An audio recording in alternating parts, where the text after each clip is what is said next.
बाके बिहारी तेरे नाल वे मैं तला लैया अखियां। बाके बिहारी तेरे नाल वे मैं तला लैया अखियां। कजरार नैना तोरे मतवारे नैना, कजरार नैना तोरे मतवारे नैना। कजरार नैना तोरे मतवारे नैना। कजरार नैना तोरे मतवारे नैना। बाके बिहारी तेरे नाल वे मैं तला लैया अखियां। बाके बिहारी तेरे नाल वे मैं तला लैया अखियां। बाके बिहारी तेरे नाल वे मैं तला लैया अखियां।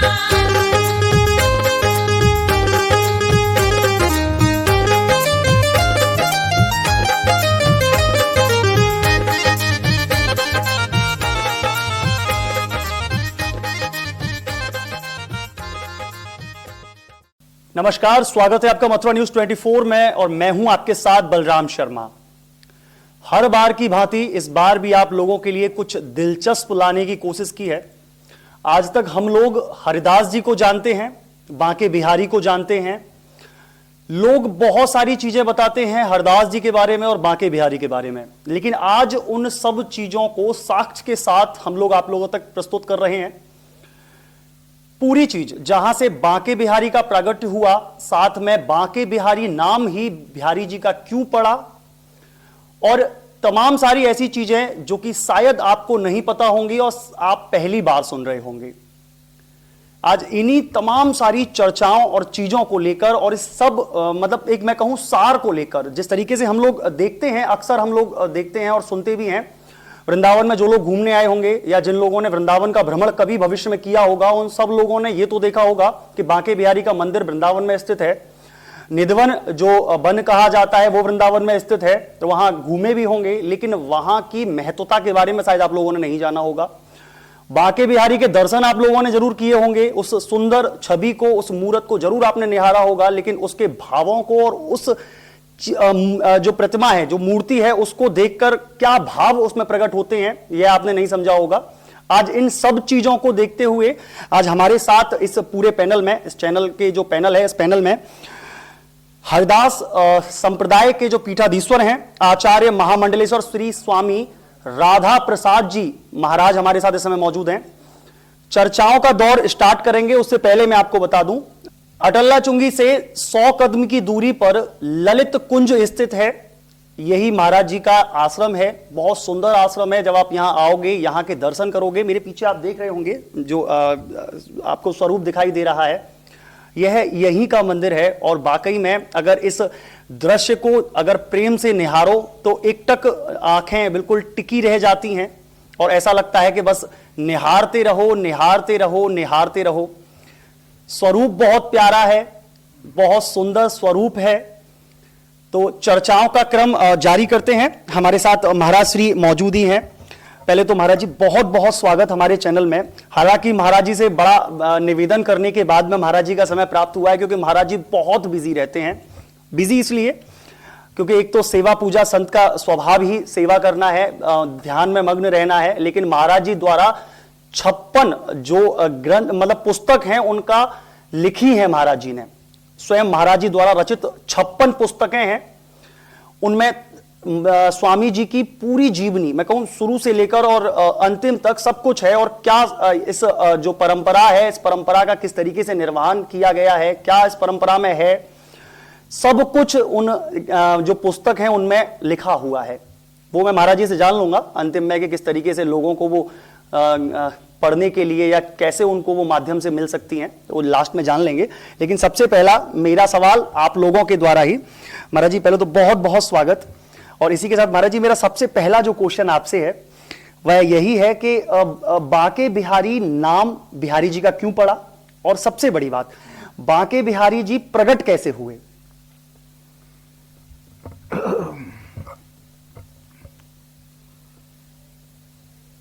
स्वामी जी महाराज ललिता स्वरूप है। वहाँ इनका स्वरूप जो ललिता जी हैं उनका स्वरूप है और वही स्वामी हरिदास जी महाराज इन कलयुग के त्रसित जीवों पर कृपा करने के लिए यहाँ श्री हरिदासी रूप में प्रकट हुए। ये जो श्री हरिदास जी हैं, ये जो ललिता हैं, ये प्रियालाल के हृदय में जो आनंद का वेग है, जो आनंद का समुद्र उमड़ता रहता है, उसी आनंद के समुद्र ने ही ये श्री हरिदासी स्वरूप धारण किया है। उसी आनंद को स्वामी हरिदास जी महाराज निधवन में विराज करके गान कला के माध्यम से प्रियालाल को रिझाया करते थे, उन दोनों के हृदय में आनंद को बढ़ाया करते थे। ऐसा आप ध्रुवदास जी महाराज ने अपने राधा लव संप्रदाय के ध्रुवदास जी हैं, उन्होंने लिखा है कि गान कला गंधर्व श्याम श्यामा को तोसें। स्वामी हरिदास जी की जो गान कला थी, उस गान कला को सुन के गंधर्व भी लज्जित होते हैं, और स्वामी जी की जो गान कला थी उससे प्रियालाल का तोषण पोषण हुआ करता था, उनके प्राण फूला करते थे।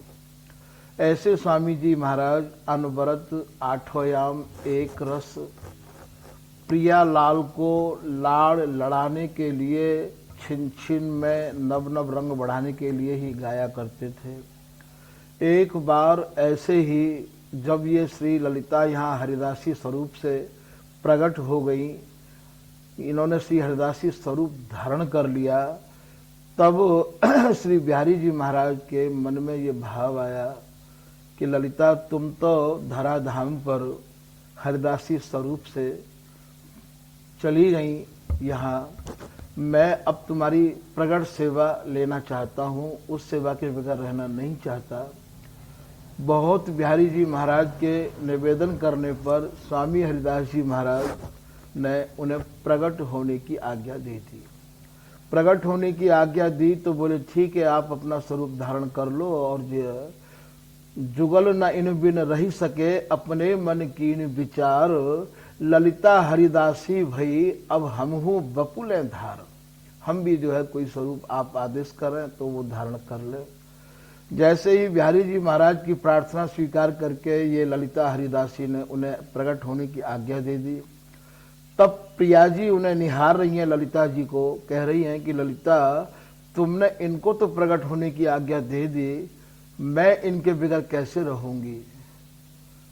तब तो स्वामी जी थोड़ी देर के काज मौन है गए, और मौन है के स्वामी जी महाराज बोले कि तुम्हारे एक एक अंग इस प्रकार के हैं प्रिया जी कि जिस अंग को तुम्हारे प्रियतम ये लाल नेत्र भर कर निहार लें, वहीं इनकी समाधि लग जाए है। आपको स्वरूप छिन पल प्रतिपल बढ़तो रहवावे है, प्यारी जू जब जब देखो तेरो मुख तब तब नयो नयो लागत। ऐसी ये हरिदासी की लाडली है, ये बिहारी जी महाराज की बोलन है कि मैं जब जब निहारूं प्रिया जी तब तब मोकू आप नई नई दिखो हो, और इतनो ही नहीं मोकू ऐसा भ्रम है जाए कि मैंने तो अभी तक आपको नेत्र भर के निहारो ही नहीं है। ऐसा भ्रम होत मैंने कबहू देखी नारी, दूती को दूती लेखनी न कागत। हे प्रिया जी आपके स्वरूप को लिखवे के काजे करोड़ों करोड़ों चंद्रमा भी लेखनी लेकर बैठे हैं तो लिख नहीं सके हैं।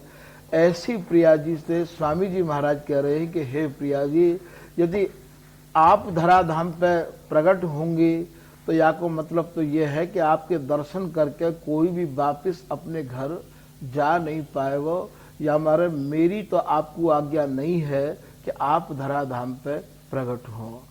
थोड़ी देर बाद फिर ये प्रिया जी मौन है गई और बड़ी गंभीर स्वर में बोली कि हे ललिता मेरे लिए भी कछु सोचो कि मैं इनके बगैर रह नहीं सकूं हूँ। तब फिर उनने कही कि यदि ऐसी ही बात है तो ऐसा करो कि आप जैसे प्रियतम के अंग में रात दिन समाई भई हो बिहार में, ऐसे ही आप इनके अंग में समाहित रही आओ, और आपको जो प्रियालाल को जो मिश्रण स्वरूप है, यही स्वरूप बिहारी जी के नाम से जानो जाए वो। तो ये जो बिहारी जी हैं, बिहारी जी को मतलब यह है कि ये बिहारमयी मूर्ति है। जो बिहार में अंगों का श्रृंगार है, ठीक प्रिया जी इन्हीं के अंगों में समाई भई हैं। ये बिहारी जी महाराज नाम इसीलिए पड़ा है इनका। अभी तक बिहारी जी के नाम से केवल यही जाने जाते हैं। तो बोले बिहारी जी नाम इसीलिए पड़ा है कि प्रिया जी इनके आंगन में समाहित हैं। वही समय स्वामी हरदास जी महाराज ने अपनी केलीमाल में 110 पदन की रचना करी है। वह वाणी को नाम ही केलीमाल है, अर्थात वो केली की ही माला है। वह केलीमाल में सर्वप्रथम पद की रचना करी है कि मायरी सहज जोरी प्रकट भई, रंग की गौर श्याम घन दामिनी जैसे। अब यहाँ घन दामिनी को भाव, जैसे घन माने बादल में दामिनी अर्थात बिजली समाई हुई है, ऐसे ही बिहारी जी महाराज में प्रिया जी समाहित हैं। और ये जोरी जो है, या को भाव यहाँ ये नहीं है कि ये राधा कृष्ण अलग अलग प्रकट हुए हैं। जोरी ही बिहारी जी महाराज में ही प्रिया जी समाहित हैं, इसीलिए इनका नाम बिहारी जी पड़ा है। और यहाँ के जो मोटी बुद्धि के लोग हैं वो इस बात को सहज नहीं समझ पाएंगे, इसलिए स्वामी हरदास जी ने उनके लिए सरल रास्ता ये बता दिया कि प्रगट में तो बिहारी जी महाराज में आप समाई भई है ही हो, जो या गहराई में अर्थात मेरी कृपाते ही या बात को समझ पाएंगे, स्वामी हरदास जी की कृपाते। तो जो या को समझ लेंगे उन्हें तो कछु समझावे की आवश्यकता है नहीं, और जो नहीं समझेंगे कहेंगे कि प्रिया जी कहाँ है, बिहारी जी अकेले क्यों हैं, उनके लिए आप इनके सामने गद्दी स्वरूप में प्रकट है जाओ। तो वहां गद्दी स्वरूप में प्रिया जी को प्रगट सेवा में रखो गयो है। वैसे ये बिहारमयी मूर्ति है और बिहारी जी महाराज में ही ये प्रिया जी समाई भई है। स्वामी जी की उपासना निर्वधि नित्य विहार की है, जिसका ना कोई समय है और ना ही कोई वहां सूर्य चंद्र का प्रवेश है। जहां किसी की गम नहीं है, वहां केवल स्वामी हरदास जी की कृपा की ही वहां पर गम है। तो ये बिहारी जी महाराज स्वामी हरदास जी ने बिहार पंचमी के दिन, जो आज उसको हम लोग विपुल पंचमी भी कहते हैं, स्वामी जी के 12 शिष्य हुए, उनमें सर्व से बड़े जो शिष्य थे उनका नाम विट्ठल विपुल जी महाराज था। यही विट्ठल विपुल जी भी इसी बिहार पंचमी के दिन प्रकट हुए हैं। हमारे यहाँ रसिकों की भाषा में इसे विपुल पंचमी भी कहते हैं और बिहार पंचमी भी कहते हैं। बिहारी जी महाराज का प्रादुर्भाव इसी दिन हुआ था, इसीलिए इसको बिहार पंचमी कहते हैं। महाराज जी, मेरी इसी में एक छोटी सी जिज्ञासा, जिस तरीके से आपने बताया कि हरदास जी ने बांके बिहारी को इस भाव से प्रकट किया, तो भाव तो मैं समझ गया, अब दर्शक भी हमारे जो देख रहे हैं वो भी समझ पाए होंगे, लेकिन जो कलाकृति है, जो मूर्ति है, वो कैसे प्रकट हुई और वो कैसे बनी?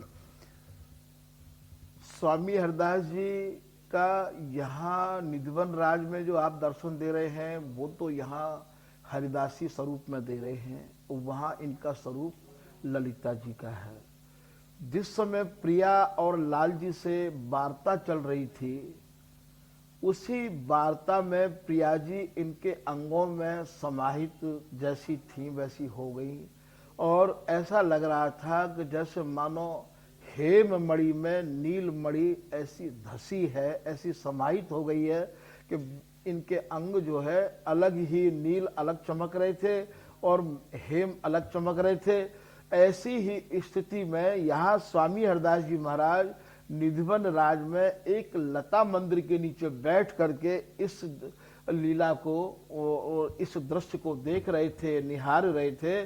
और उसी समय स्वामी हरदास जी महाराज जैसे प्रिया लाल और अंगों में समाहित थे, उसी को वो एकदम ऐसे भर लिए थे। जैसे ही उस दृश्य को भरे तो वहां तो वो प्रिया और लाल एक ही में ही समाहित हैं, और यहाँ इनके अंक में ये लता भर गई थी। और जैसे ही लता भरी तो वो जो आकृति थी बिहारमयी, वो लता पर और जो है मानो उसमें समाहित हो गई। और स्वामी जी महाराज ने उसी स्वरूप को यहाँ अपना सेव्य, अपना आराध्य हम लोगों के लिए उसको जो है यहाँ वो कर दिया। महाराज जी, इसी बीच मेरा एक और क्वेश्चन। आपने जिस तरीके से बताया कि ललिता सखी के अवतार हैं श्री हरदास जी, तो ऐसा क्या हुआ कि हरदास जी को धरती पर जन्म लेना पड़ा? क्योंकि स्वयं वो ठाकुर जी की सेवा में तो निरंतर बहुत वर्षों से हैं, जब से ठाकुर जी हैं, जब से ललिता सखी थी, तो ऐसा क्यों कि उनको धरती पर जन्म लेना पड़ा? और जितने भी युग हैं उन युगों में बहुत लंबी साधना करके और कहीं हमें मुक्ति का मार्ग मिलता है।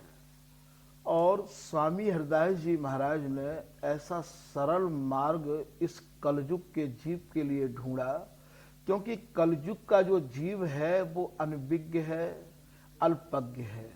अल्पज्ञ इसलिए है कि ये इसकी मानव आयु बहुत कम है, और युगों में लोग लाखों लाखों हजारों हजारों वर्ष जिया करते थे, यहाँ तो इसकी आयु बहुत कम है। और अनभिज्ञ भी ये इसलिए है कि इसे ये पता नहीं है कि मैं क्या करूं और क्या ना करूं। जिस समय यहाँ चारों तरफ मुस्लिमों का अत्याचार बढ़ता चला गया था, तो ऐसी स्थिति में और स्वामी ये ललिता जी जो थी, इनके मन में ये भाव उत्पन्न हुआ कि क्यों ना मैं इस सारा तिसार मधुर रस को भूतल पर जाकर के लोगों को दान दूं, पिलाऊं, जिससे कि सहज में उनके आवागमन से उनकी मुक्ति हो जाए। तब जो है वो जो गौर श्याम का आनंद था, जो प्रेम था, उसी प्रेम के स्वरूप ने ही यहाँ श्री हरिदासी रूप धारण किया। वही प्रेम जो प्रियालाल के हृदय में प्रेम उत्पन्न होता है, उस प्रेम को ये हरिदासी, ये ललिता, जैसे मोरों को पहले ही पता लग जाता है कि ये बादल बरसने वाले हैं, ठीक इसी प्रकार से ये ललिता को, हरिदासी को ये आभास पहले ही हो जाता है कि इस समय इनकी ये मांग है।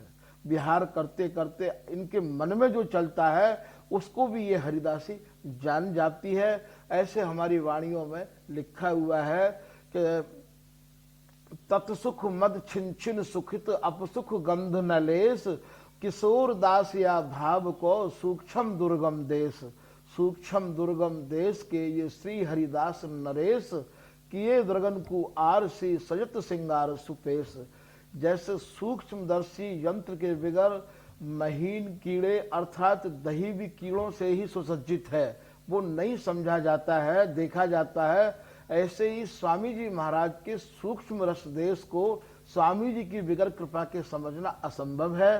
तब स्वामी जी ने इस कलयुग के त्रुषित जीव के ऊपर कृपा करके और ये हरिदासी बपू धारण करके इस रस को यहाँ अपने अनुयायी लोगों को और मुक्त हस्त से, मुक्त कंठ से सुनाया केलीमाल के रूप में, और मुक्त हस्त से उनको प्रदान किया।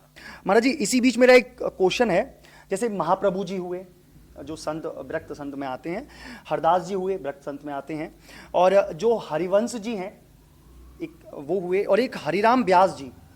क्या कभी ऐसा हुआ है कि इन सब की एक मीटिंग हुई हो जहां ये एक लोग मिले हों? कहीं ऐसा वर्णन इन चीजों में आता है? क्योंकि संप्रदाय सारी अलग अलग हैं। स्वामी हरिदास जी का चैतन्य महाप्रभु जी के काल से और चैतन्य महाप्रभु जी से वर्तमान में हम लोगों के साथ, हम लोगों की वाणियों में ऐसा कोई उल्लेख नहीं है जी। हमें चित्र के द्वारा और पुराने रसिक संतों के द्वारा इतना देखने को और सुनने को मिलता है। हमारी वाणियों में भी ऐसा उल्लेख मिलता है, ललित प्रकाश में, निजमत सिद्धांत में, कि किसी समय ये महापुरुष, जिसको आप रसिक त्रिवेणी के नाम से भी जानते हो, जो राधा वल्लभ जी महाराज के प्रागट्यकर्ता और जिन्होंने राधा वल्लभ जी को लाड़ लड़ाया है, वो श्री स्वामी हित हरिवंश जी महाराज गोस्वामी जी, प्लस ये मधुकर शाह जो कि हरिराम व्यास जी महाराज, ओरछा नरेश राजा मधुकर शाह के गुरुदेव हैं। ऐसे राजा मधुकर शाह के गुरुदेव हरिराम व्यास जी को लोगों ने विशाखा सखी का अवतार माना है। ऐसे और ये हित हरिवंश जी महाराज जो बंसी के अवतार माने जाते हैं, इन तीनों की गोष्ठी तो यदा कदा हुआ करती थी, जो आज हमें चित्र के रूप में भी प्राप्त होती हैं, और हमारी वाणियों में भी ऐसा उल्लेख है, और व्यास जी की वाणियों में भी ऐसा उल्लेख है।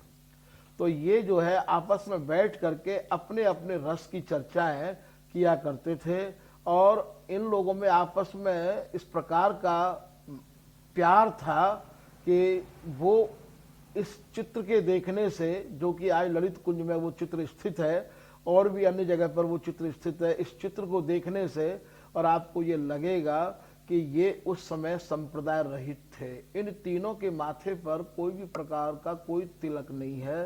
संप्रदाय अपनी अपनी संप्रदाय को भगवत रसिक जी महाराज एक खूंटा मानते हैं। जैसे कोई खूंटा किसी उससे कोई गाय बांध लेता है, भैंस बांध लेता है, तो वो ये कहते हैं कि ये जो है मेरी गाय है, मेरी भैंस है। तो यहाँ उसको वो संप्रदाय को खूंटा मानते हैं। स्वामी हरिदास जी महाराज का जो रस देश है, इसको हमारे जो बहुत ही रस में डूबे हुए रसिक लोग हैं, उसे वो संप्रदाय नहीं मानते हैं।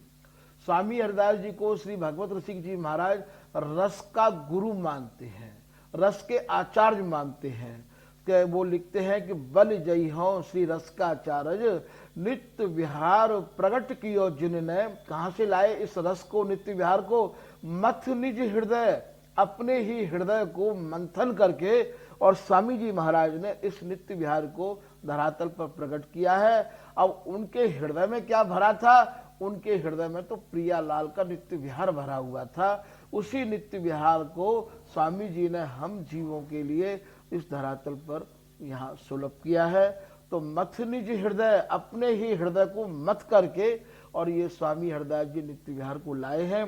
सिंधु बर बारज, सिंधु कहते हैं समुद्र को। वर्तमान समय में इस नित्य विहार को पाने के लिए स्वामी हरिदास जी का जो नाम है, वही एक इस अथाह रस समुद्र को पाने के लिए एक नाव है।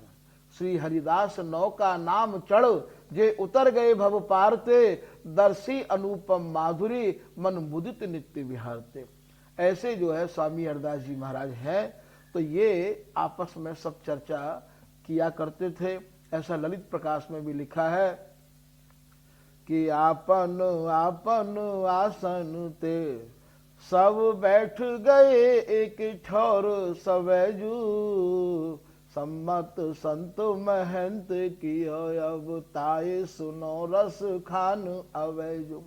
एक दिन ये सारे महापुरुष अपने अपने आसन पर बैठ करके ये चर्चा करने लगे कि देखिए यहाँ इस समय जितने भी महान संत हैं, वो अपने अपने हम प्रियालाल को अपने भाव से लाड लड़ाते हैं, सबके पास आते और जाते हैं, पर स्वामी हरदास जी महाराज किसी के पास आते और जाते नहीं थे।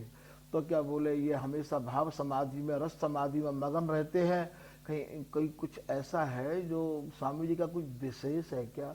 तो ये अपने अपने आसन से चल करके निधवन राज में आए हैं, और निधवन राज में आकर के इन्होंने अपनी अपनी प्रार्थना स्वामी जी के सामने रखी है कि स्वामी जी आप हमें बताइए कि आप किसकी उपासना करते हैं, जो कि कहीं जाने आने का आपका मन नहीं करता है।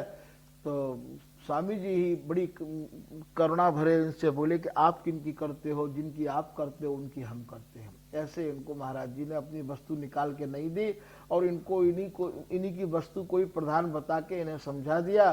तो किसी ने पूछा कि ब्रस रवि तनिया तत्व किम नद नंदन श्याम, उर हमार संशय हरो करो कृपाय अभिराम। हे स्वामी जी, ब्रस कहते हैं ब्रसवाहन जी की बेटी का, अर्थात आप ये बताओ कि राधा बड़ी है या कृष्ण बड़े हैं? तो महाराज जी बोले कि आप ही बताओ कौन बड़े हैं? तो बोले महाराज मेरे तो राधा प्रधान है। तो बोले राधा तो प्रधान है ही, राधा के बगैर कृष्ण क्या कर लेंगे? एक ने कही महाराज हमारे तो कृष्ण प्रधान है। तो बोले कृष्ण नहीं है तो फिर राधा कौन के संग रहेंगे? इन्हीं का ही महाराज जी समर्थन करते गए, और अपने हृदय के रस रहस्य को स्वामी जी ने प्रकट नहीं किया। तब फिर हरिराम व्यास जी महाराज जो विशाखा सखी के अवतार हैं, वो ये कह रहे हैं कि जानी रसिक सुजान मन, ये स्वामी भेद न दें, जल सागर अनथाह की हम थाह कौन विधि लें। हमें ये लग रहा है कि स्वामी जी अपने हृदय का भेद हमें बता करके नहीं देंगे। फिर बहुत निवेदन करने पर विट्ठल विपुल जी को आगे किया, जो स्वामी जी महाराज के बड़े शिष्य हैं, जिनका जन्म ये बिहार पंचमी का दिन ही माना जाता है। तब महाराज जी से बहुत निवेदन किया। तब महाराज जी बोले हैं कि हमारा जो रस है, हमारी जो उपासना है कि सभी ही ते भिन्न है, वो सबसे अलग है। सभी ही ते भिन्न है, न भिन्न पुनि काहुते। हमारी उपासना सबसे अलग है और किसी से अलग नहीं है। महाराज जी दोनों बात कैसे कह दिए कि नीर निधि माई जैसे जमुना बखानिए। सारी नदियां जाकर के समुद्र में मिलती हैं। गंगा समुद्र में मिली तो उसका नाम पड़ गया गंगा सागर। तो मिली तो यमुना भी समुद्र में है, पर कभी किसी ने उसका नाम यमुना सागर नहीं सुना होगा। यमुना अलग से धार काटती हुई जा रही है। ठीक इसी प्रकार से स्वामी हरदास जी भी निधवन राज में, श्री धाम वृंदावन के मध्य ये निधवन राज बसा हुआ है। निधवन राज में विराजते थे और सब रसकों से मिलते, सब उनसे जाके महाराज जी से मिलते थे, पर स्वामी जी किसी में नहीं मिले। जैसे यमुना जी समुद्र में तो मिली, पर नाम यमुना सागर नहीं पड़ा। तो नीर निधि माई जैसे जमुना बखानिए, जय हरिदास की रसमय बानी सुन रसिक समाज सब अचरज मानिए।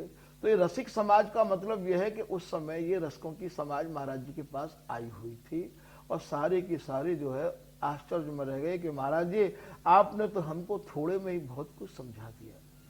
तो इस प्रकार से ये रसिक लोग स्वामी हरदास जी के निकट आया करते थे। महाराज जी इसी बीच मेरा एक और सवाल, बांके बिहारी की हर बार 3 सेवाएं होती हैं जो बांके बिहारी मंदिर में हम लोग अक्सर देखते हैं। एक दिन, साल में एक दिन तो उनकी मंगला आरती होती है, साल में एक दिन, और एक ही दिन वह झूले पे विराजमान होते हैं, साल में एक ही दिन उनके चरण दर्शन होते हैं, एक ही दिन वो मुरली और मुकुट धारण करते हैं। तो क्या यह जो चीजें हैं यह ठाकुर जी की उपासना है या फिर ये केवल जो भक्तगण हैं उनको लुभाने के लिए एक जरिया है? स्वामी हरदास जी के समय से ऐसा कोई उल्लेख हम लोगों को प्राप्त नहीं हुआ है। ये केवल इनकी अपनी ही सेवा जो कर रहे हैं वर्तमान में गोस्वामीगण, ये इनकी ही अपनी भावनाओं का विस्तार है। स्वामी हमारे यहाँ प्रगट सेवा से तो कोई खास ऐसा वो रहता ही नहीं है। मंगला आरती वगैरह जो भी है, एक दिन जन्माष्टमी कोई मंगला आरती होगी या जन्म इनका दिखाया जाएगा, क्योंकि ये जो जोड़ी है सम किशोर जोरी नए नित प्रगट भई सुखसार, जन्म कर्म जिनको नहीं सहज विहार आहार। जिनका नित्य विहारी आहार है उनका जन्म हो ही कैसे सकता है। ये तो प्रथमऊ हुती अबहू आगे हूं, रही न टरी है तैसे। ये जोड़ी तो पहले थी। आदि अनादि विपुल वृंदावन, ये जो है रस ये अनादि रस है। लगी समाधि विहार की छुटे नहीं दिन रैन, गौर श्याम बिलसै सदा श्री हरिदासी ऐन। जुग विहार जुग जुग नयो भयो न कबहू अंत, हरिदासी की गोद में बिलसै कामिनी कंत। तो ये जो है, ये आपने जो प्रश्न किया है कि ये मुरली एक ही दिन धारण करेंगे शरद की पूर्णिमा के दिन, ये सब यहाँ की लौकिक लीलाओं का इन लोगों ने अपने हिसाब से विस्तार किया है। स्वामी जी महाराज के यहाँ शरद कैसी है और स्वामी जी के यहाँ पर ये सब कैसे उत्सव हैं, इनको तो स्वामी जी के मन क्रम वचन तन मन प्राण में श्री हरिदास जी रमे और मन क्रम वचन से समर्पित हों और उनकी वाणी के आधार पर ही इनको समझा जाएगा। स्वामी जी की केली माल में ना तो जन्माष्टमी का कोई प्रसंग लिखा हुआ है और ना ही उनके अनुयायी की कोई भी वाणी में जन्माष्टमी का प्रसंग नहीं लिखा गया है, ना ही शरद पूर्णिमा में बंसी धारण करने का लिखा गया है और ना ही अक्षय तृतीया पर चरण दर्शन का कोई प्रसंग हमारे यहाँ पर लिखा गया है और ना ही जो है हरियाली तीज पर झूला का प्रसंग लिखा गया है। ये तो लाला हरगुलाल जी ने ही, श्रावण में हर मंदिरों में झूला पड़ते हैं, तो ये लाला हरगुलाल जी ने ही और स्वर्ण जटित हिडोला बना करके और बिहारी जी को झुलाने का एक दिन का ये प्रोग्राम रख लिया था। वरना ग्रंथों में ऐसा, वाणियों में जो रसकों की हमारी परंपरा की वाणी है उनमें इन चारों चीजों का कहीं कोई उल्लेख नहीं है।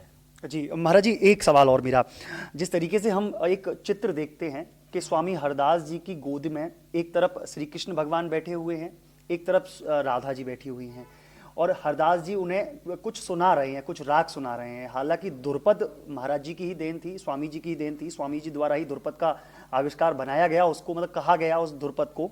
एक अलौकिक विधा थी वो, आज तक ना कोई उसको गा पाया है ढंग से। मैं हकीकत बताऊं, ध्रुपद एक वो विधा थी जिसका शायद बहुत ही ज़्यादा एक कठिन, मैं कहूँ सबसे ज़्यादा कठिन, अगर संगीत में जो सबसे ज़्यादा कठिन है वो ध्रुपद ही है। और महाराज जी से इसका वर्णन जानते हैं।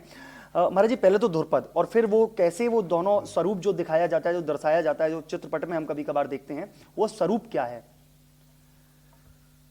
वो स्वरूप भक्तों की भावनाओं के आधार पर किसी चित्रकार का दर्शाया हुआ स्वरूप है। स्वामी हरदास जी महाराज की जो गोदी है उसको तो स्वामी जी की वाणी एवं उनके अनुयायी जिन्होंने स्वामी जी महाराज का दर्शन किया है और स्वामी जी की रस रीति पर वो चले हैं और चल रहे हैं, उनके शब्दों के द्वारा, उनके प्रमाणों के द्वारा ही समझा जा सकता है कि ये गोदी कैसी है। उनके लिए तो श्री बिहारीन दास जी महाराज, जो स्वामी जी महाराज के प्रशिष्य जाने जाते हैं, अर्थात शिष्य के शिष्य हैं, वो लिखते हैं कि बाएं कुछ मम प्रिया पद, दक्षिण कुछ पिय पाए, चारों चरण रहते हृदय यो सुख सैन सुहाय।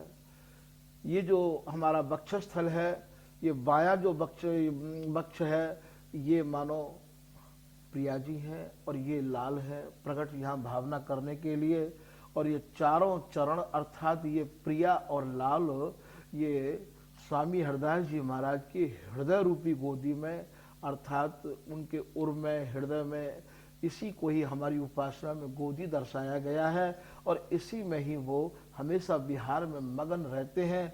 सारी कुंज निकुंज सुख की पुंज जितनी भी है, ये ललिता हरिदासी है। यही वहाँ सरोवर बनती है, यही द्रुम बनती है, यही बेली बनती है। और यहाँ महल ते निकस न बाहर आमे, कुंज बोले कुंज कुंज प्रति खेलु मचा में। अब ये महल क्या है कि तन रूपी तो महल है, मन रूपी प्रियलाल। ये सहचरी जो भाव है, अर्थात हरिदासी और उनके अनुयायी जो उनकी उपासना करते हैं, उनका जो ये शरीर है, यही महल है। तो तन रूपी तो महल है, मन रूपी प्रियलाल। और सखी के मन में जो जो भाव उत्पन्न होते हैं कि इस समय मैं इनको ऐसे लाड़ लड़ाऊं, वही भाव प्रिया और लाल का स्वरूप धारण करते हैं। कि जा प्रकार सखी ही मैं, ये जमुना दास जी हमारे जो जयदेव जी के शिष्य हुए हैं, स्वामी ये ललित किशोरी दास जी महाराज की परंपरा में, कि जा प्रकार सखी ही मैं, जा सेवा को चाव, ताही को यहाँ समय है अनायास अनुभव। वहाँ सूर्य चंद्र का भी प्रवेश नहीं है। यदि आप समय की कोई बात करते हैं कि तो सहचरी के मन में जिस सेवा का चाव उत्पन्न होता है, भाव उत्पन्न होता है, वो वही समय बन जाता है। और यहाँ स्वामी हरदास जी महाराज तो अनवरत एक रस नव नवाय मान बिहार को, और इनके अंदर में यदि कोई रति केल का संचार करने वाली है तो ये हरिदासी है। इनको नव नवाय मान लाड़ में इतना सान के रखती है कि ये उनके हृदय से बाहर निकल के आते ही नहीं है। तो महल ते निकस न बाहर आमे, इसी को श्री भगवत रसिक देव जी महाराज इस परंपरा के बहुत उच्च कोटि के रसिक हुए हैं, वो दर्शा रहे हैं कि काया कुंज निकुंज मन।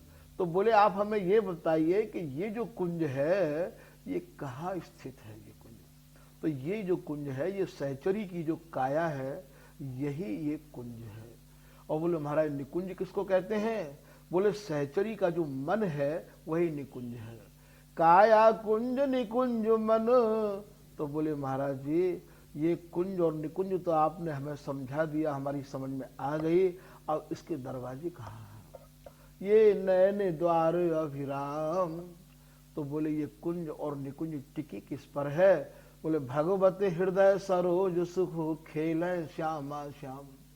ये जो श्यामा श्याम है, ये सहचरी के हृदय रूपी और वन में, सरोवर में, सरोवर इसलिए इसका नाम है, वहां कोई जल नहीं है, ये रस से सराबोर रहते हैं इसलिए इसका नाम सरोवर है। आदि आदि बहुत बातें हैं।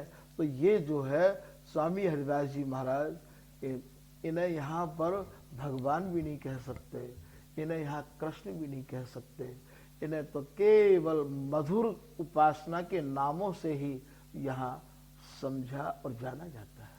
महाराज जी, एक जिज्ञासा और मेरी ही नहीं, मैं समझूं कि जितने दर्शक हमारे देख रहे हैं उन सबकी एक जिज्ञासा रही होगी और सोचते भी होंगे, जब हम बांके बिहारी मंदिर में दर्शन करने जाते हैं, आम मंदिरों में अगर हम जाएं, जैसे मैं अगर इस्कॉन मंदिर जाऊं, किसी कहीं पे भी किसी और अन्य मंदिरों में जाऊं, तो वहां दो तीन चीजें देखने को मिलती हैं। सबसे पहला तो जो एक घंटा होता है वो मंदिर में उपस्थित होता है, और कहते भी यही है कि घंटा से बजाना शुभ होता है, उसको बजाते हैं घंटा को मंदिरों में जाने के बाद। साथ में जो बांके बिहारी मंदिर में ना तो घंटा है, एक बार बार जो बांके बिहारी के पट बंद होते हैं, जो पर्दा बार बार गोसाई जो लोग हैं वहां पर, वो जो इस पट को खींचते हैं बार बार बंद कर देते हैं, ठाकुर जी के दृश्य को नहीं देखने देते हैं ठीक से। और सबसे बड़ी बात कि मंदिर में केवल एक दीपक जलता है। आज तक जब हमारा ये 21वीं सदी चल रही है, आधुनिक युग है, हर चीज एक आधुनिकता में आ चुकी है, तो क्यों वो दीपक की रोशनी में, क्यों वहां हेलोजन भी लग सकती है, लाइटें भी लग सकती हैं, एलईडी भी लग सकती हैं, लेकिन दीपक की रोशनी में क्यों? ये 3 सवाल मेरे मन में है।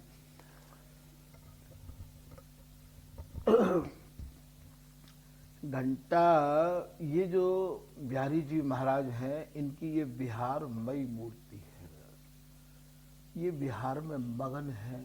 और बिहार, जब हमारे यहाँ जो बिहार है, उसके लिए बिहारीदास जी महाराज की भाषा के अनुरूप कि श्वास समझ सुर बोलिए, वहाँ श्वासों को भी साध के चलना पड़ता है सखी को। यदि श्वास की भी कोई आवाज आ जाएगी तो इन्हें बिहार करने में बाधा पड़ जाएगी।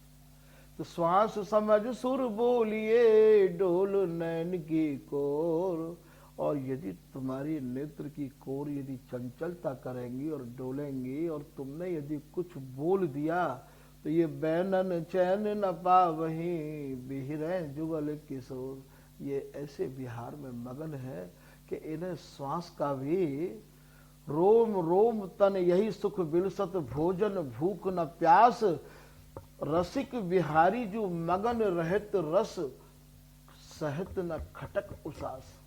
उनको उसास का भी खटका बहुत बड़ा हो जाता है। ऐसे नित्य विहार के बिहारी जी के लिए यदि घंटा बजा के आरती करो तो ये उनकी उपासना से दूरी है। इसलिए वहाँ स्वामी जी ने इस घंटा की आरती को यहाँ पर नहीं स्वीकारा है। हमारे यहाँ तो जगत में जब इनको यहाँ विराजमान किया है, स्वामी जी की उपासना के आधार और वाणियों को आधार बना करके, तो यहाँ आश्रम बना करके कुछ चीजें ऐसी कर दी हैं कि जगत में रहने के लिए, लोगों को वहां तक पहुंचाने के लिए, क्योंकि एकदम तो लोग इतनी बड़ी वस्तु को समझ नहीं पाएंगे, इसलिए ये सारी चीजों का एक प्रचलन चलाया कि भाई तुम आरती कर दो या तुम ये कर दो।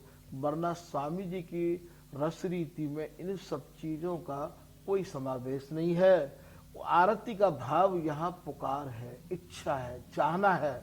इसको बिहारीदास जी महाराज अपनी भाषा में लिखते हैं कि आरती करत बिहार की, ये हमेशा बिहार की चाहना कर रहे हैं। आरती करत बिहार की, सब आरती बिसराए, आग बार आरती करत बेसे में खसम खिजाए। यदि कोई वो आग जला करके इनकी आरती करते हैं तो एक तरह से जो जालो को वो इनको खिजा रहे हैं। इस दोहा के आधार पर तो यहाँ इनका एक रस मिलन बढ़ता जाए। अद्भुत चंद चकोरिये नैना, अति आरती अनुरागी लंपट, मिले रहत मानो कबहू मिले ना। वो तो हमेशा मिल के भी ये महसूस करते हैं कि हम तो कभी मिले ही नहीं है। अरबरात मिलवे को निस्दिन, भूल गए गति पलहु लगे ना। भगवत रसिक रसिक की बात है, रसिक बिना कोई समझ सके ना। ये रस भरी बातों को जब तक स्वामी जी महाराज के मन क्रम वचन से अनुयायी नहीं होंगे तब तक ये रस भरी बातों को सहज नहीं समझ पाएंगे। इसकी चाबी महाराज जी ने किसी भी गुरु को, किसी भी स्थानधारी को नहीं दी है। कूची नित्य विहार की श्री हरिदास के हाथ। सेवक साधक सिद्ध सब जांचत नावत माथ। कोई कितना ही बड़ा सिद्ध हो, कितना ही बड़ा साधक हो, अभी तक स्वामी जी महाराज ने अपने रस की चाबी किसी को सौंपी नहीं है। ये चाबी स्वामी जी के पास थी, स्वामी जी के पास में है और स्वामी जी के पास में ही रहेगी। अब यहाँ के महाराज जी, हमको स्वामी जी की कृपा तो प्राप्त हो नहीं सकती, हमें ये रस कैसे मिलेगा? तो उसका तरीका यह है कि हमारे यहाँ पर स्वामी जी का मनक्रम वचन से चिंतन मनन भजन करने से यहाँ स्वामी जी ही बनाए जाते हैं।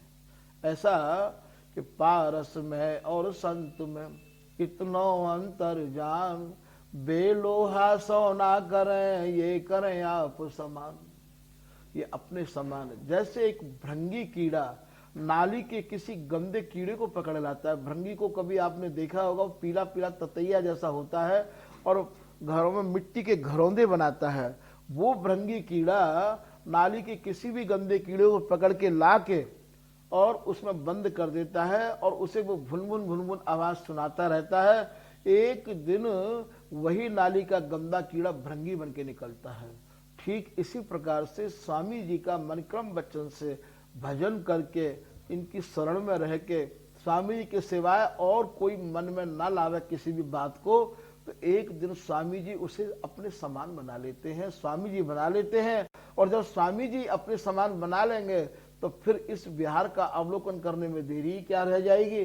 तो इसी प्रकार से यहाँ और स्वामी जी का स्वरूप ही स्वामी जी प्रदान करते हैं। जो राजा को निज भंडारी, भूल न कोई सौंपे तारी। पीताम्बरदास जी महाराज लिखते हैं, जैसे कोई राजा का निजी भंडारी अपने कोष खजाने की चाबी सबको नहीं सौंपता है, ठीक इसी प्रकार से स्वामी हरदास जी महाराज ने इस रस के भंडार की, रस के खजाने की चाबी आज तक किसी को नहीं दी है। और जिनको दी है वो सब समाधि में मगन है, रस समाधि में डूबे रहते हैं। और जिनको मिली है वो सब स्वामी जी ही बने हैं। भगवत रसिक जी भी साक्षात स्वामी जी हैं, क्योंकि हमारे यहाँ उनकी रस की वाणियों को जब अब हम अपने हृदय रूपी तराजू में तोलते हैं और हमें उसमें आस्वादन आने लग जाता है, हमारा हृदय चुंबक की तरह उन वाणियों को स्वीकार कर लेता है, तब ये जान लो कि इन महापुरुषों ने और साक्षात्कार करके ही इन वाणियों का लेखन किया है। वाणी जो है स्वयं ही चुंबकीय स्वरूप होती है, तो यदि सत्य है तो वो तो हृदय को पकड़ लेती है। महाराज जी, वो पर्दा वाली बात और जरा पर्दा के लिए हमारे यहाँ जो लिखा हुआ है, किसी समय जगन्नाथ जी के माधव दास जी यहाँ बिहारी जी महाराज की और स्वामी जी की प्रशंसा सुनकर के यहाँ आए थे। और जैसे ही आए तो उस समय यहाँ बिहारी जी के लिए चिक डाली जाती थी, चिक जिसको आप तटिया बोलते हो, चिक डाली जाती थी। और स्वामी जी महाराज भीतर सेवा में थे। गेट पर, सिंह द्वार पर जपना, भगना, भीला, ये 3 छत्री महाराज जी के शिष्य थे। इनसे अनुमति लेकर के और वो जगन्नाथपुरी के माधव दास जी महाराज अंदर प्रवेश करे हैं, जहाँ बिहारी जी विराजमान थे। और वहाँ जब उन्होंने देखा कुछ जगह खाली थी, जब पुजारी कोई भी मंदिर में पूजा करता है तो वो छल्ले होते हैं वो सरक जाते हैं, तो अंदर में यदि पुजारी को पता नहीं है कि बाहर कोई खड़ा हुआ है तो जो स्वरूप अंदर है उनके कुछ कुछ दर्शन लोगों को हो जाते हैं। तो बिहारी जी महाराज के श्रृंगार अंगों का जो श्रृंगार था, क्योंकि वो तो खूब सिद्ध थे माधव दास जी, उनको देख करके मानो वो एकदम बेसुध हो गए थे, भाव विभोर हो गए थे, अपने को संभाल नहीं पाए थे। ऐसे माधव दास जी के बारे में जब जानकारी और इनको हुई स्वामी हरदास जी महाराज को, तब से फिर बोले कि ऐसे ही यदि सब लोग यहाँ आके बेसुध हो जाएंगे तो फिर स्वामी जी महाराज ज़्यादा लंबे समय तक बिहारी जी का दर्शन लोगों को नहीं कराते थे और थोड़ा दर्शन करा के, झांकी करा के और चिक डाल दिया करते थे, पर्दा डाल दिया करते थे। शायद वही परंपरा इन लोगों ने बना रखी हो कि बिहारी जी महाराज के दर्शन और बस थोड़ी देर में पर्दा लगाना एक एक पल में, वही बना रखा हो, क्योंकि बिहारी जी महाराज अपने में एक अनूठे हैं। जी महाराज जी, एक और कहते हैं रसखान जी, एक विरक्त संत हुए थे रसखान जी, तो क्या स्वामी जी का और रसखान जी का कोई एक वर्णन है, कोई ऐसी कथा है? बांके बिहारी, रसखान जी और स्वामी जी को अगर तीनों को एक संग मिलाया जाए तो कुछ ऐसा है इन लोगों में, या अलग अलग चीजें हैं? नहीं नहीं नहीं, रसखान स्वामी जी से लगभग 150 साल बाद हुए हैं जी। लगभग अनुमानित तो 150 साल बाद हुए हैं। स्वामी जी का काल तो बहुत पहले था। हाँ, ये हरिराम व्यास जी और हितर वंश महाप्रभु ये तो साथ हुए हैं, वरना इनका तो समय पीछे का है, इनसे इनका कोई वो नहीं है। महाराज जी, एक जिज्ञासा और है मेरे मन में। जिस तरीके से कहते हैं कि स्वामी जी जब मेघ राग गाते थे तो बारिश होने लग जाती थी, कहते हैं जब वो दीप राग गाते थे तो दीपक जल जाते थे, तो ऐसा कुछ वाकई में है? और है तो फिर ये क्या है पूरी चीजें? स्वामी जी महाराज के राग रागनी सब अनुयायी थे। स्वामी जी की आज्ञा में राग रागनी रहा करते थे।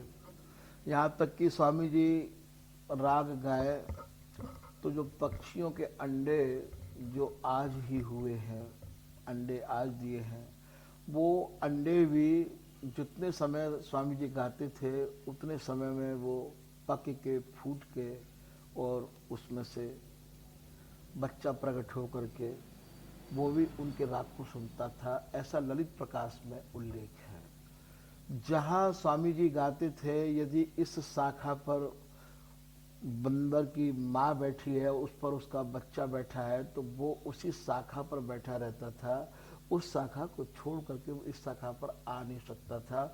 ऐसा समाधिष्ट राग स्वामी जी महाराज गाया करते थे।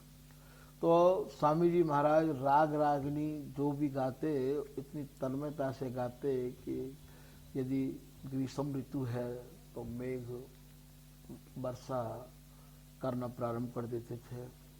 ऐसा ललित प्रकाश में सहचरी शरण जी महाराज ने उल्लेख किया है। और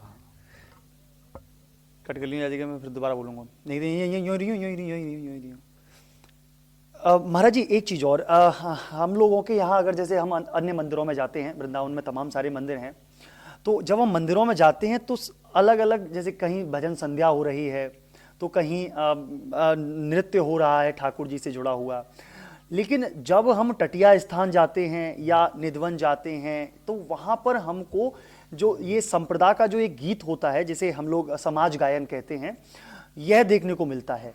ये वैसे समाज गायन है क्या, और यही क्यों गाया जाता है स्वामी जी के लिए? स्वामी हरदास जी महाराज तो समाज गायन नहीं करते थे। वो तो अपने भाव में डूबे हुए जो भी गाते थे उसका नाम वहाँ समाज नहीं था।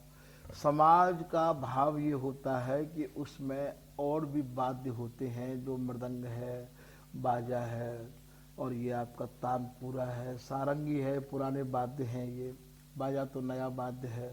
ये स्वामी जी महाराज तो केवल अपने तानपुरा पे अपने प्रिया लाल को तोषण पोषण करने के लिए गाते थे।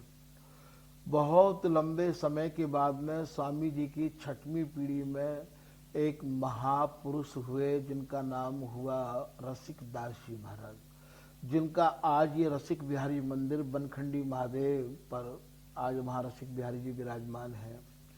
वो रसिक दास जी महाराज ने और 54 शिष्य बनाए थे। उनके 54 शिष्य थे, उनमें ही एक शिष्य हुए जिनका नाम हुआ ललित किशोरी दास जी महाराज। वही ललित किशोरी दास जी महाराज जी से और रस धर्म वाणी और करुआ लेकर के और निधु टटिया स्थान, जिसको आप आज टटिया स्थान कह रहे हो, उस खुली जगह पर जाकर के विराजमान हुए।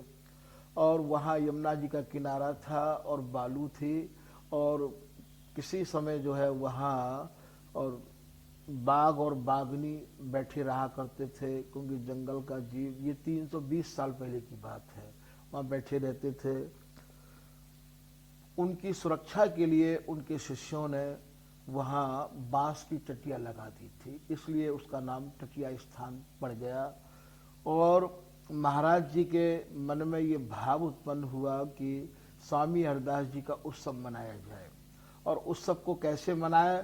तब ललित किशोरी दास जी महाराज अपने गुरुदेव रसिक दास जी के पास गए। रसिक, हमारे यहाँ गुरु ही सर्वस्व होता है, जो रस के गुरु है वही हमारे सब कुछ हैं।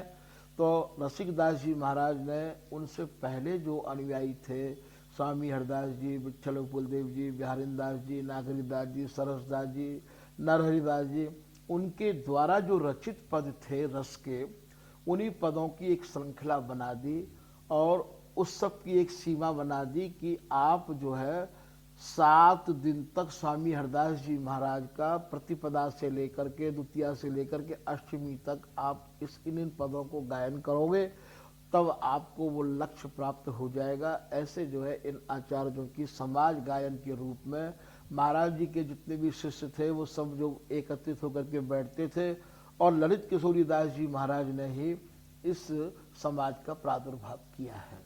यहाँ से हमारे घर में ये समाज चली है और धीरे धीरे फिर ये समाज ने संतों को सिखाना प्रारंभ किया। महाराज जी के श्रीमुख से जैसा निकला वही समाज को, वही शब्दों को, वही लेन देन को और उन्हीं राग रागनियों को उनके शिष्य श्री ललित मोहनी दास जी ने मानो कंपोज कर लिया, अपने हृदय में रख लिया और उसी का ही आज ये समाज का रूप देखने को हम लोगों के यहाँ मिलता है। ये जो समाज है, ये जो रस के पद हमारे महापुरुषों ने जो लिखे हैं और वो देख करके जो उन्होंने लीलाएं देखी हैं अपने हृदय में, उसी का ही ये एक लेखन है। तो इसको बार बार एरिहा लेने से, बार बार जो है इसको हमारी परंपरा के अनुसार गाने से इसमें जो रस निकलता है उसी रस को ये रसिक लोग जो समाज गाने वाले उसको ये पीते हैं। वो मानो एक रस का फेंटन है, जैसे दही को फेंट करके आपको मक्खन प्राप्त होता है, ऐसे इस समाज को बार बार जो हमारे यहाँ की एक प्रणाली है उसके हिसाब से एरिहा लेके वो करके चल के, तो जो रसिक लोग होते हैं जिन्होंने इस रस को समझ लिया है वो इसमें से उस मधुर विहार को, मधुर रस को और वो पीते रहते हैं अक्षरों में घुस करके और उस शाश्वत स्वरूप का साक्षात्कार करते हैं। बहुत सार्थक चर्चा, और मैं कहूं कि शायद मैं अपनी तो बात कहता हूं कि मुझे तो मेरी मन में जितनी भी जिज्ञासाएं थीं वो जिज्ञासाओं का आज उत्तर मुझे प्राप्त हो गया। हम सब लोग यह सोचते थे कि बिहारी जी प्रकट हुए, हरदास जी ने प्रकट किए। हम ये भी सोचते थे या हम लोगों ने ये सुना भी था कि वह बांके बिहारी का जो मूर्ति है वो धरती से प्रकट हुई थी। लेकिन जब यहाँ महाराज जी द्वारा हम लोगों ने इसका जब चीज़ों को जाना तो पता चला कि वह केवल एक भाव से प्रकट हुए थे और एक बिहार की एक मूरत हैं वह बांके बिहारी जी। सारा सारांश महाराज जी द्वारा बताया गया। साथ में ही यह भी बताया गया कि कैसे स्वामी जी राग गाते थे और कैसे उन चीज़ों को जागृत करते थे। जैसे अगर मेघ राग गाते थे तो बारिश होने लग जाती थी, दीप राग गाते थे तो दीपक जल जाते थे। ऐसी तमाम सारी रागें थी जो वह गुनगुनाते थे तो वाकई में वह चीज धरातल पर मतलब स्थितियों में परिवर्तित हो जाती थी। बहुत ही अलौकिक कहानियां हैं स्वामी जी की। एक बार में शायद इतने चंद समयों में तो स्वामी जी की कहानियों को हम नहीं सुन सकते हैं, लेकिन फिर दोबारा भी महाराज जी से आग्रह करेंगे कि दोबारा इन चीज़ों को आपको फिर जानने के लिए, आप लोगों के लिए मैं फिर आऊँगा महाराज जी के पास में और आपके और अपने दोनों के मिले जुले क्वेश्चंस लेकर फिर महाराज जी से चर्चा करेंगे। तब तक आप कहीं मत जाइएगा, आप बने रहिएगा मथुरा न्यूज़ 24 के साथ। और एक विशेष चीज़ और, आज क्योंकि बिहार पंचमी है, आज बिहारी जी का प्राकट्य उत्सव है, तो मैं चैनल के माध्यम से और महाराज जी और हमारे वृंदावन के तमाम संतों के माध्यम से आप सभी लोगों को बिहार पंचमी की शुभकामनाएं देता हूं। बिहार पंचमी के दिन ही बांके बिहारी का प्रागट्य हुआ था, तो इसलिए इसे बिहारी जी का जन्मदिन यानी बर्थडे भी कहते हैं। तो सब लोग सेलिब्रेट कीजिए बांके बिहारी का जन्मदिन। फिर मुलाकात होगी ऐसी ही एक अन्य स्टोरी के साथ। तब तक आप देखते रहिए मथुरा न्यूज़ 24।